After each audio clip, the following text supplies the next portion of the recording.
basically we are a beekeeping operation where we provide a wide range of beekeeping products, namely two key products, honey and pollen. The name of our company is called Kayi Farm.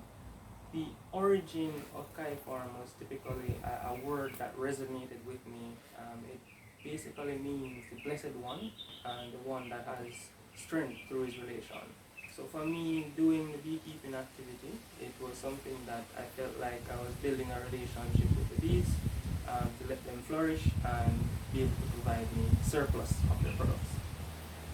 Now, products and services that I provide, as I said, the main spin-off from the operation is the honey.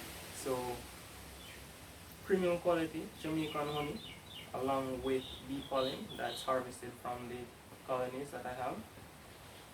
In terms of how you can get my products, currently we go through a contact system where you pretty much just reach out to me. If you're in the Kingston or Mapen area, we will deliver that honey to you or the product to you at a small cost, depending on how far you are. In terms of reaching out to us, you can reach out to us by the contact number 876-598-5639, or you can reach out to us on Instagram. As the name says, Kayi Farm, that's KAYI_farm on Instagram, and just let us know if you're interested in the product. Peace out. Pretty much do a sustainable operation here where I manage my own colonies. I do all aspects of building equipment and taking care of the bees. Alright, so in my operation here I have two different categories of colonies that I have. I'll have what I would refer to as production colonies. These are colonies that I'm expecting to kind of get honey from and various other products such as pollen. I don't do much of royal jelly, propolis and wax. The two main focus of the operation is honey and bee pollen. The other bits of the other categorization is what we call queen castles.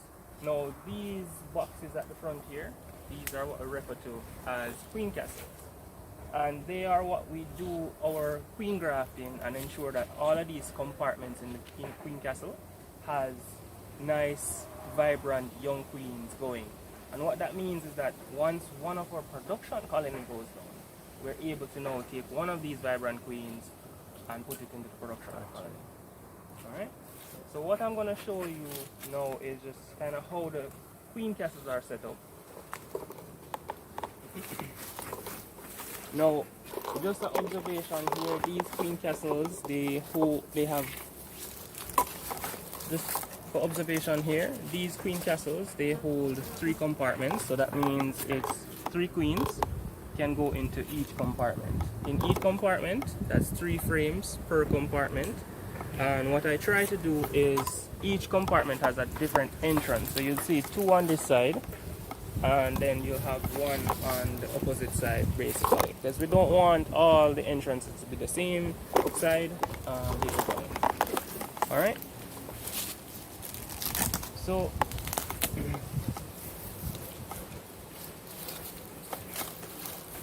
basically for us we use these insulated material just to kind of keep the heat off of the colonies.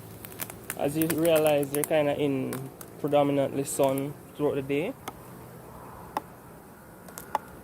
So when you're dealing with bees, sometimes you have to be a little bit gentle. The less movement and vibration you're causing will have them pretty much more calmer towards you.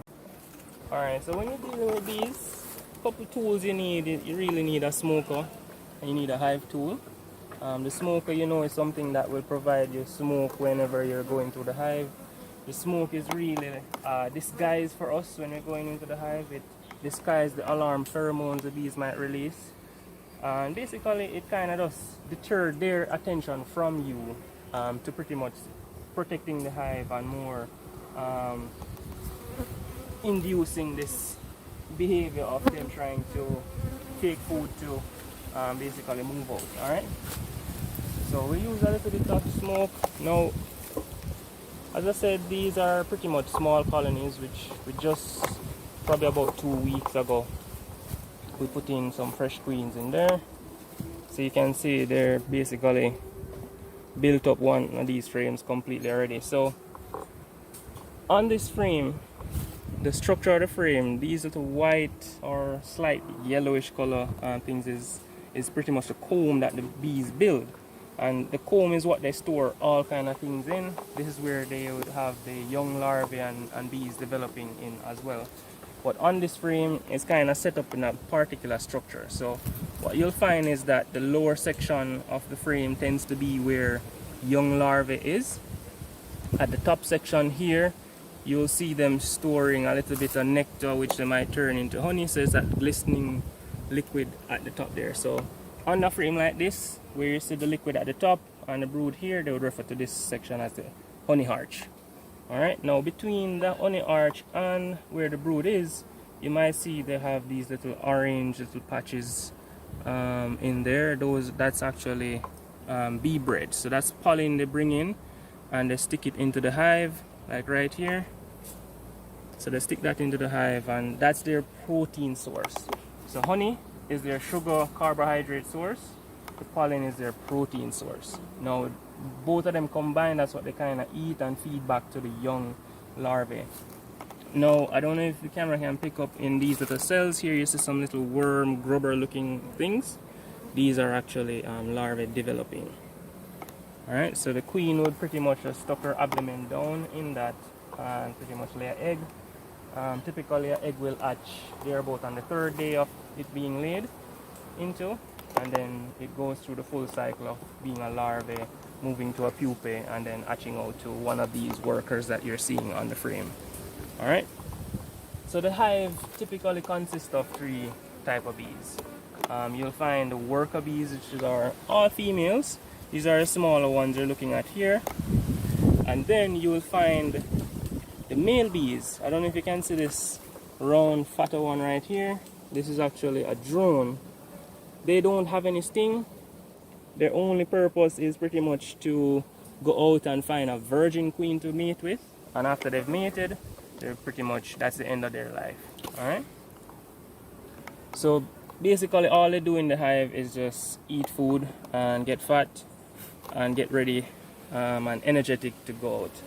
Alright, so most of them won't be successful in finding a virgin queen because it's not every time you're going to have a queen out there to get mated.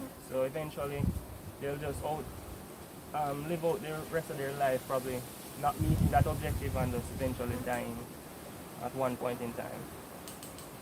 Alright, so let's see this frame now.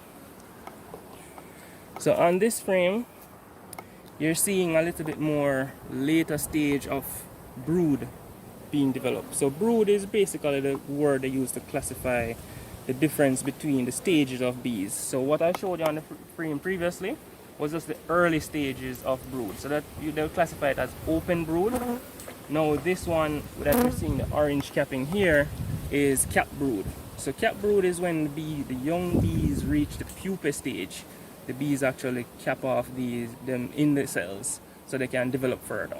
Now once they get old enough to pretty much come out, they'll eat through the capping. I don't think there's any hatching brood on this, so I won't be able to show you that here. But I know I spot the queen when I took out this frame, so let's see if I can show you guys. Alright, so she's on this frame. Hopefully she doesn't run and hide. So she's right here, right at my finger. See her? Right there. So the queen typically has about twice the size of a normal bee with a longer abdomen. Let's see. She tends to go more to the shady areas, so that's why she keeps moving to the underside of the frame. So there she is.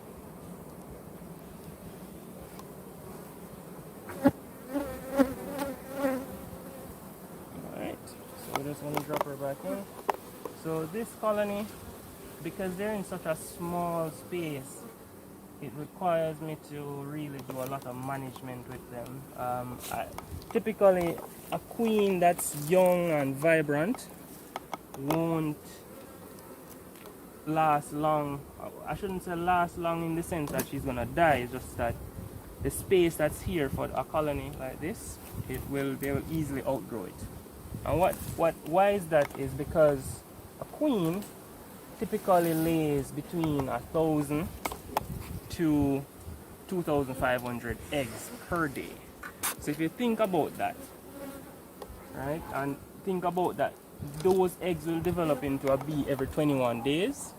You're thinking that every 21-day cycle, there are approximately 4,000 bees hatching, right? So that's an exponential thing. The larger the colony grows, the more she lays, right? And the more food available, the more she lays.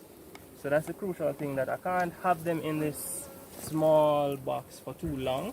So typically what I do is pretty much move them out into a larger box and let them kind of just expand out a bit. Alright, so that's pretty much just an insight into queen castings.